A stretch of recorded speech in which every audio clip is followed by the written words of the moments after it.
Hi and welcome. Today I'll be showing you how you can get an iPhone keyboard on your Xiaomi Mi 11. First we have to go to the Google Play Store and then look for iPhone keyboard. Install OS 11 keyboard theme. Wait for it to be scanned. Okay, now open it. Here we have to first agree and then install another application from Google Play Store, which is called Emoji Keyboard. Simply install it.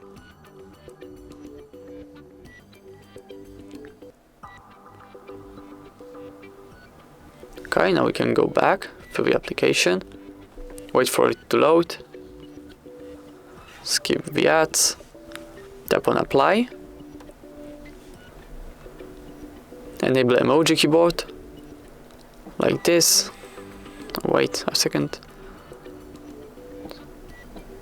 tap on OK to confirm your choice, then simply select emoji keyboard. Tap on that X in the top right corner, and now as you can see we've got this iPhone keyboard on Xiaomi Mi 11. Thank you so much for watching. Please leave a like on this video and subscribe to our YouTube channel for more videos like this. Goodbye.